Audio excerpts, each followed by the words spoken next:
Hey YouTube, this is Dragon Master Knight with the Legion Duelists, and today I'm going to show you my new Fabled Darkworld deck.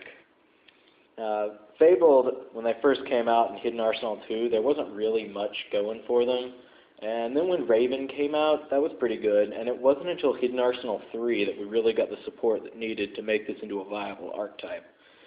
But yeah, Fabled is basically based off of ditching stuff to the graveyard, and Dark Worlds are based on being sent to the graveyard and doing cool things, so of course they need to be combined. Alright, first off, I run 3 Fabled Raven. Fabled Raven is the backbone of this deck. He is one of the most broken tuners out there. He's a base 1300, which is really good for a 2-star, and his ability is that once per turn you can discard any number of cards from your hand and increase the level of Raven by that number. Plus, he also gets 400 attack for each card discarded until the end phase. Which means that you can dump a gold or a silver, have it be special summoned. Raven's now a 3-star, and you can make an instant 8-star synchro. And Raven can dump pretty much any number of cards that you want. Also, his ability says "and" instead of "to," insinuating that it's not a cost, it's part of the effect, which means that all of the Dark World cards get their cool effects. Alright, next up, 3 Fabled Grimlow.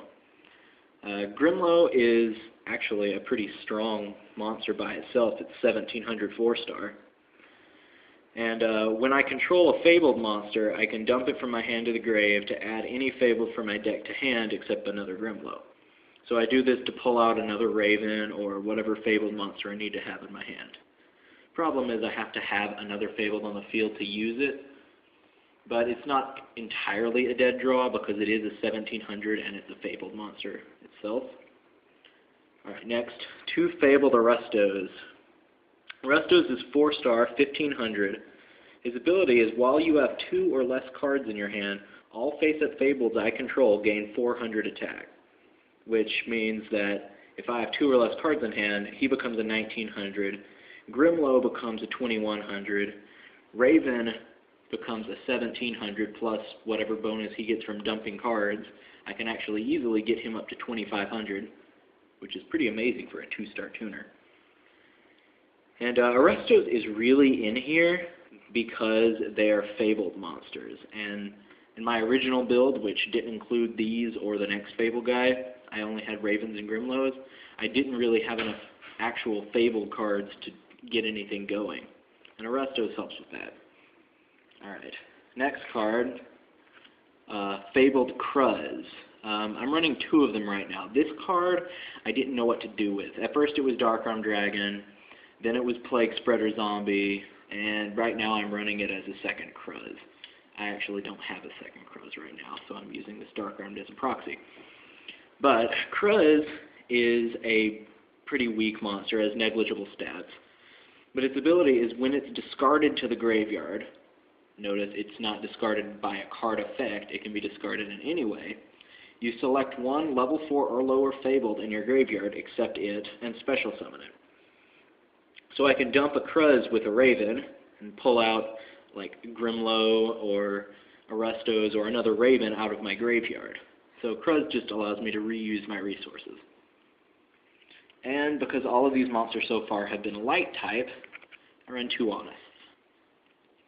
Alright, now for the Dark World stuff. 2 Brow. Brow is a decent attacker, 1400, 3-star. If he's discarded to the hand, from the hand to the graveyard by a card effect, I draw. And if it's an opponent's effect, then I draw an extra card, but that doesn't ever happen. Basically, he's just draw power. Then 3 golds and 1 silver. These guys are 5-star, 2300 beaters. When they're dropped from the hand to the grave by a card effect, they're special summoned. And essentially, they can be used to make an instant 8-star synchro if you dump them with Raven. Or you can just have them out to be a 2300 beater. 1 Sangan, Staple Searcher, get out my Ravens if I need them. 1 Morphing Jar, who is amazing. He lets me recycle my hand because with this hand I actually have a very low hand count most of the time. And Morphing Jar's ability says that both players discard their hands, which means that all of my Dark World stuff get their cool abilities and crud.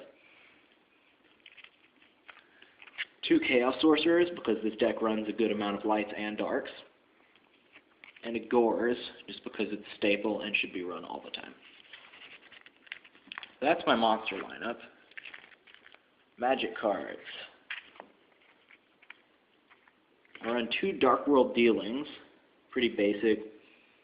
If anything, it's just deck thinning. And if I have a Brow, then I don't lose any hand advantage. And if I drop a gold or silver, then I get my cool summon. Or if I don't cruz with it, then I get good stuff. 1 Allure of Darkness, draw power. I tech 2 Book of Moons. May want to throw a 3rd one in because these things are amazing. They're traps that aren't traps. 1 Mind Control, because this deck uses synchros. A Reborn and Dark Hole, because everybody's using them. And then my M&T hate, 1 MST, 1 Trunade, and 1 Cold Wave, which works incredibly well in this deck because most of my combos are based off of monster effects. And then traps, pretty bare bones trap lineup. 2 Bottomless, 2 Deep Prisons, a Mirror Force, and a Solemn Judgment, because I'm too poor to afford Solemn Warnings. I was thinking about actually converting this to a Decree-style deck, possibly. Not sure how that'll work out, but it seems pretty fun. And on my Synchros, 8 stars are very easy to go into with this deck because of the drop Raven, drop a gold or silver, instant 8 star. This is my key player, Stardust Dragon. Always my first choice, unless I'm fighting 6 Samurai, in which is Colossal Fighter. But Stardust Dragon is important because this is a very fast deck, like the old school zombies. And if I trip, I have a hard time getting back up. And Stardust Dragon helps make sure that doesn't happen. Other 8 stars include Thought Ruler Archfiend, Colossal Fighter, as I was talking about before, and Fabled Valkyrus, which is a neat 8-star synchro. He is a Fabled monster, and he requires a Fabled tuner, but that's okay because I run Ravens. The non-tuners don't have to be specific. He's a 2900 attack, which is pretty good for an 8-star. And his ability is that once per turn, you can discard a Fiend to draw a card. And this may seem like really great and that you should use it all the time, but he's actually kind of situational, and I really only bring him out if I have a gold in hand that I can just use to abuse Valkyrus' ability. Most of the time Stardust Dragon will be my target, but Valkyrus is pretty good, and I would recommend running him. Another card that makes a nice appearance in this deck is Chaos King Archfiend. It is a 7-star dark synchro monster. He requires a Fiend tuner, and that's his only restriction, but because Raven is a Fiend, I can easily bring him out. Say if I don't have that gold or silver in my hand, but I have a Cruz, I can drop the Cruz with Raven, special summon a Grimlow or an Arustos, which is a 4-star, bam, make Chaos King Archfiend. His ability is interesting. When he declares an attack, I can switch the attack and defense of all face-up monsters my opponent controls until the end of the battle phase. That means that I can get over defense stuff. But it has to be face-up, which is kind of annoying. But his real thing going for him is that he's a 2600, which means that if your opponent Book of Moons him, he still has to get over a 2600 defender.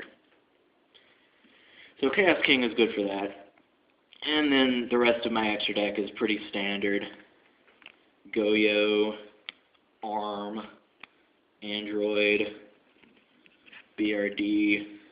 There's a Brio somewhere, I can't figure out where it is. And that Chimera Tech, because I probably side Cyber Dragons. So that's the Fabled deck. It's still kind of under construction, but I hope to perfect it and use it in the next tournament that I go to. So until then, Dragon Master Knight signing out.